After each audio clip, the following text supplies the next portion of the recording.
bem-vindos.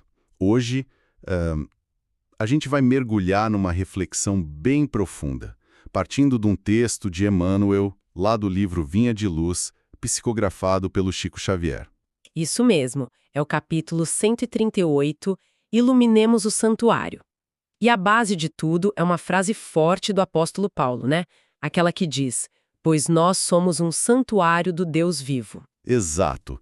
E é essa imagem que a gente quer explorar hoje, cada pessoa como um templo, um santuário divino. Vamos ver como Emmanuel desenvolve isso, sabe? Buscar as origens bíblicas dessa ideia. E pensar um pouco em como essa visão pode, sei lá, transformar o nosso dia a dia, a nossa jornada. Isso. A ideia é tentar desembrulhar o significado desse santuário interior. Com certeza. E o texto de Emmanuel já começa diferenciando, né? Ele fala que as oportunidades divinas, assim, em potencial, são as mesmas para todo mundo. Mas o que faz a diferença é o nosso esforço, o que a gente faz com isso. É a questão do uso que a gente faz, né? Exato. E aí ele liga com essa ideia do santuário. Mesmo sendo esses santuários, muitos de nós, às vezes, nos sentimos distantes, preenchendo esse espaço que deveria ser sagrado com as preocupações mais imediatas, com o barulho do mundo. Certo. Então, vamos começar por aí, por essa base do Emmanuel. Oportunidades iguais, mas resultados diferentes pelo esforço. E a conexão com Paulo. Somos santuários do Deus vivo.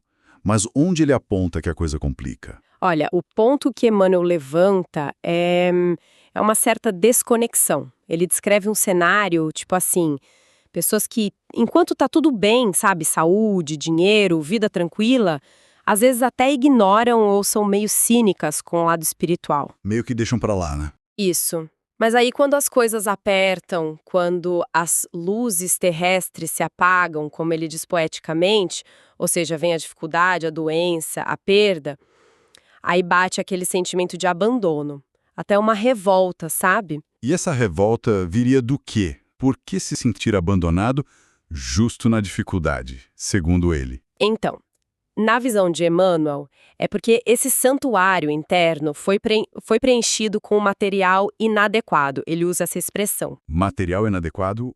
O que seria isso? Ambições sem medida, um certo fanatismo que mais cega do que ilumina, sabe? Interesses muito pequenos, muito focados só no material, nas ilusões do mundo. E essas coisas acabam criando, tipo, barreiras internas. Entendi. Barreiras que impedem a pessoa de se conectar com aquilo que seria divino dentro dela mesma. Ele usa uma expressão forte, né? Fronteiras espessas de egoísmo cristalizado. Exatamente. É como se esse egoísmo criasse um muro, impedindo de ouvir aquela voz interior que, segundo essa visão, está ali, no santuário. E é impactante mesmo quando ele descreve a pessoa passando de rico de ideais humanos, talvez ilusórios, para mendigo de luz e paz. Bate um vazio. E nesse vazio, o sofrimento pode ter um papel diferente, não só como algo ruim. Ele descreve o sofrimento não como um castigo divino, mas como bombas renovadoras. É uma imagem forte, né? Mas a ideia é que, às vezes, é preciso algo que nos sacuda para a gente parar, olhar para dentro, questionar com que material a gente está construindo nossa vida interior. Uma espécie de convite forçado a reavaliar. Isso, um convite para redescobrir valores mais essenciais e tentar restabelecer aquela conexão com a divindade que, no fundo, segundo essa crença, nunca deixou de existir ali dentro. Essa ideia do santuário interior, como a gente falou, vem de Paulo. E o material que a gente tem aqui indica que Paulo escreveu isso para os coríntios num momento delicado, né? Sim, a comunidade de Corinto era bem dinâmica, mas cheia de problemas. Tinha divisões internas, influências de outras filosofias, gente distorcendo a mensagem, os tais falsos profetas que Paulo menciona. Então, chamar eles de santuário do Deus vivo era tipo um chamado à responsabilidade. Exato. Era para reconectar eles com a essência da fé, fortalecer a identidade deles como cristãos, diante daquelas confusões todas, tipo, lembrem-se quem vocês são, o que habita em vocês. E para dar mais força a isso, ele vai buscar lá atrás, nas escrituras judaicas, como no livro de Levítico. Qual é a ponte aí? Então, Levítico é aquele livro da Torá que funciona quase como um manual, né? Para os sacerdotes, para o povo de Israel, como viver em aliança com Deus. Tem muitos detalhes sobre rituais, pureza, conduta. A ideia era manter a santidade no meio do povo. Isso, como ser uma comunidade que refletisse a presença divina. Os sacrifícios, por exemplo, que hoje são estranhos, na origem tinham um sentido de expiação, de comunhão, gratidão. Claro que isso se deturpou com o tempo, virou até comércio, né? Jesus mesmo criticou isso duramente no templo. E essa ideia de Deus habitando no povo, não só num lugar físico, já estava em Levítico? O material que a gente analisou ressalta que sim, desde Levítico e até antes, em Êxodo, quando fala do tabernáculo, a ideia é que Deus habita no meio do seu povo. E aí Paulo pega isso e radicaliza, né? Traz para o nível individual. Nós, cada um, somos o templo vivo. É uma mudança de foco importante. Com certeza. Uma ênfase na presença de Deus dentro da gente, não limitada a um prédio, por mais sagrado que seja. Já era um alerta contra idolatrar a construção em si, algo que os profetas já diziam. Falando no tabernáculo, aquela tenda móvel que os hebreus carregaram no deserto, Levítico descreve a estrutura dela e tem uma interpretação simbólica bem rica disso, né? Tem sim, muito interessante. O tabernáculo era a morada simbólica de Deus, um espaço sagrado que se movia com o povo. Tinha áreas diferentes com níveis de acesso e santidade. Quais eram essas áreas? Tinha o pátio externo, onde todo mundo podia ir para fazer as ofertas iniciais. Depois vinha o lugar santo, onde só os sacerdotes entravam para cuidar do candelabro, que representava a luz, do altar de incenso, as preces, e da mesa dos pães, o sustento. E a parte mais interna? Era o Santo dos Santos, o coração mesmo do tabernáculo. Ali ficava a Arca da Aliança, com as tábuas da lei, só o sumo sacerdote podia entrar lá e só uma vez por ano. Era o ponto máximo da presença divina. Uau! E como essa estrutura se conecta com o que Jesus ensinou? O material sugere uma ligação, né? Sim, uma leitura simbólica fascinante que o material traz. Liga essas três partes do tabernáculo com aquela frase famosa de Jesus em João 14,6. Eu sou o caminho, a verdade e a vida. Ninguém vem ao Pai senão por mim. Como seria essa ligação? Nessa interpretação, o pátio, a área externa, representaria o caminho. O primeiro passo, sabe? O esforço de buscar, o sacrifício das velhas atitudes. O lugar santo, com a luz e as oferendas, seria a verdade.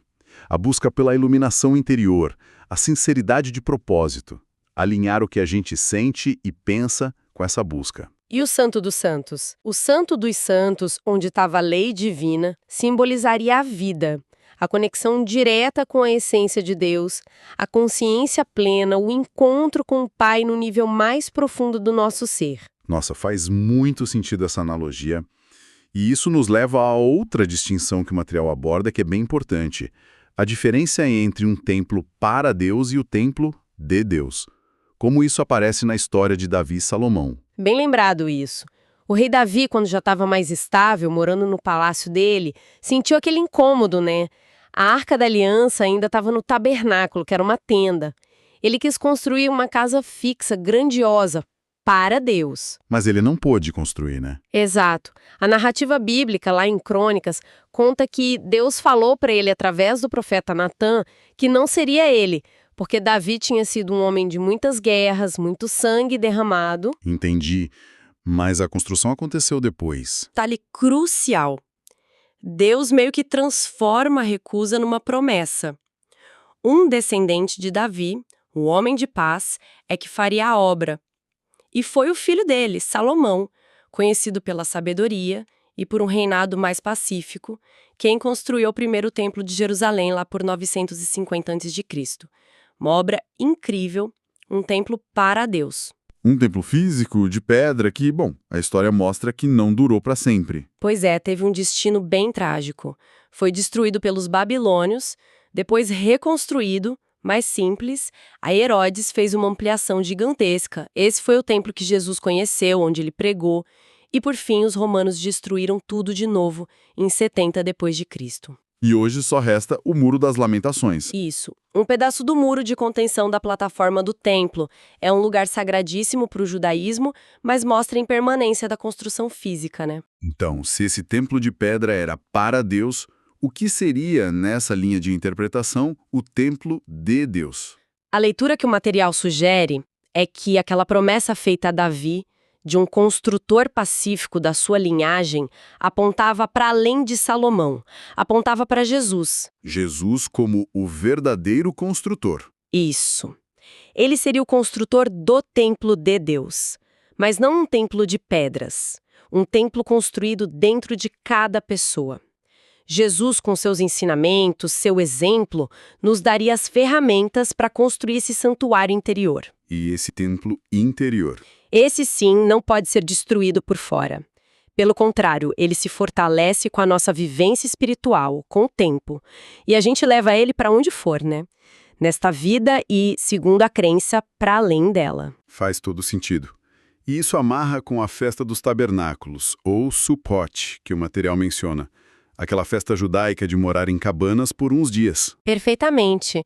Sukkot é riquíssima em significados. Celebra a colheita, claro, mas o principal é lembrar os 40 anos no deserto, quando o povo morava em tendas, né, a Sukkot. Para lembrar da fragilidade, da dependência de Deus. Também. Reforça a ideia de que a vida material é passageira. Somos peregrinos aqui. Nossa casa física é temporária, como uma tenda. Para os judeus, também mantém viva a esperança na vinda do Messias. E para os cristãos, que acreditam que Jesus é o Messias, a festa ganha esse eco da nossa jornada espiritual, da construção desse templo interior, enquanto a gente caminha pela vida. E a Análise faz uma ponte interessante também com conceitos espíritas de O Livro dos Espíritos. Como que a evolução dos espíritos entra nessa conversa toda? O material cita especificamente as questões 114 a 116. A ideia central ali é que Deus cria todos os espíritos como simples e ignorantes, ou seja, sem conhecimento prévio, mas com todo o potencial para se desenvolver. E a evolução acontece como? Através das experiências, né? Das provas, das diversas vidas, das encarnações. É um processo de aprendizado contínuo. O livre-arbítrio é chave. Cada um escolhe seu caminho, seu ritmo, mas a visão é bem otimista, no fundo. Otimista em que sentido? No sentido de que o destino final de todo mundo é a perfeição relativa, a felicidade. Ninguém fica perdido para sempre, ninguém é condenado eternamente nessa visão. A comparação que usam é a de uma criança aprendendo, né? Um processo longo. Mais fácil, outras vezes tropeça, cai, levanta, aprende com o erro. A grande diferença é que a vida do espírito não acaba com a morte do corpo, né?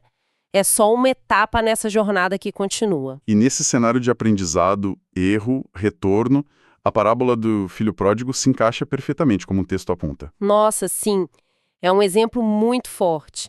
Aquele filho mais novo que pede a herança adiantada, vai embora, gasta tudo de qualquer jeito e só cai na real quando tá na pior miséria, cuidando de porcos, desejando a comida deles. E o ponto central da parábola, nessa leitura, não é nem o erro do filho, Não principalmente. O foco maior está na figura do pai. que recebe ele de volta de braços abertos, né? Sem bronca, com festa. Isso.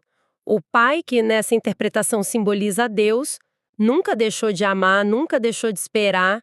Ele vê o filho de longe, corre ao encontro dele, abraça, manda dar a melhor roupa, anel, sandália, fazer festa. Mostra que a conexão nunca se perdeu totalmente. Exatamente. Ilustra como muitas vezes a gente só lembra dessa conexão mais profunda com o divino quando a água bate no pescoço, né? Quando a gente está na miséria existencial como filho pródigo. Mas a ligação essencial, a centelha divina dentro de nós, nunca se apaga. O que acontece é que a gente perde a sintonia, esquece temporariamente dessa ligação. Então as dificuldades, a miséria do filho, podem ser interpretadas como aqueles sinais ou as bombas renovadoras que Emmanuel falou lá no começo. Um chamado para voltar? Podem sim. como convites, às vezes bem duros, para a gente reavaliar as escolhas, sabe? Sair da ilusão e buscar restabelecer a sintonia com essa presença divina que mora na gente. É um chamado para voltar para casa. E essa casa, no fim das contas, é dentro de nós mesmos. Então, juntando tudo isso, se a gente levar a sério essa ideia de ser um santuário vivo, o que isso muda na prática, no nosso dia a dia? Olha, o material sugere que muda. Muda o olhar, principalmente. Se cada pessoa é um santuário em construção, um templo em potencial, a gente começa a ver o outro, mesmo quem pensa diferente, quem nos desafia, como um companheiro de jornada. Talvez num ponto diferente da estrada, mas na mesma busca essencial. E isso aumenta a nossa responsabilidade, né? Com certeza. Aumenta a responsabilidade com a gente mesmo, em primeiro lugar. Exige mais vigilância sobre o que a gente pensa, o que a gente sente, o que a gente intenciona. Se estamos construindo um templo interior, temos que prestar atenção na qualidade do material que a gente está usando, né? É um convite constante para se observar, para se educar. Isso, autoobservação, autoeducação moral, espiritual. E não é algo que acontece da noite para o dia, como o próprio texto deixa claro, é um processo. É descrito como algo lento, gradual, mas constante. Aquela imagem do peregrino volta, né? A gente está sempre em construção, sempre a caminho. Exato. O nosso corpo físico é a tenda desta vez, a morada temporária para esta etapa da jornada. A evolução é bem vivida, bem aprendida, por isso bem lenta, como diz uma frase que citaram. O foco não é ter pressa, mas manter a direção. Esse retorno consciente à fonte, ao Pai. E nem todo mundo tem a mesma consciência disso, né? Não. Alguns podem estar mais despertos para essa conexão interna, outros mais adormecidos, mais esquecidos dessa natureza divina. Mas a mensagem que fica é de esperança. Todo mundo, no seu tempo, chega lá. Então, para a gente ir fechando nossa análise de hoje, a mensagem central que a gente tira do texto de Emmanuel e que ecoa em Paulo, em Levítico, até na parábola de Jesus, é essa ideia poderosa, né? Que cada um de nós carrega um espaço sagrado dentro de si, um santuário vivo de Deus. Sim, e que a nossa grande tarefa na vida seria cuidar desse espaço, cultivar essa conexão com o divino, mesmo com todas as distrações, com todos os desafios do mundo lá fora. E lembrando aquela distinção importante, o templo de Deus, o verdadeiro, não é o de pedra, que o tempo derruba. Exato. Essa construção interna que a gente molda com as nossas escolhas, com o que a gente aprende, com a busca por aquele caminho, verdade e vida que o tabernáculo já simbolizava. É uma construção que se fortalece com a experiência, com a consciência, uma jornada única para cada um, mas que no fundo todos compartilhamos. O material termina com uma imagem muito bonita atribuída a Ramatiz, né? Que a gente sai da fonte divina, como centelhas, e o nosso destino é voltar para ela como chama viva, plenamente conscientes, integrados. Lindo isso. E nesse meio tempo, enquanto a gente está nessa jornada de volta, o nosso papel é esse: aprender, ensinar, ajudar uns aos outros. Somos todos companheiros de viagem. Exato. E isso nos deixa talvez com uma última reflexão, que expandiu um pouco o que a gente conversou. Pois não. Se cada um de nós é de fato um santuário individual, e se a evolução, mesmo sendo pessoal, nos conecta a todos como essas centelhas buscando retornar à chama viva, Aham. de que forma será que o cuidado que a gente dedica ao nosso próprio santuário interior reverbera? Como que esse trabalho interno, individual, contribui para a jornada coletiva de iluminação? Como o micro afeta o macro nessa caminhada espiritual de todos nós? Uma ótima pergunta para a gente continuar pensando. Como o nosso cuidado interno se reflete no todo? Fica a reflexão.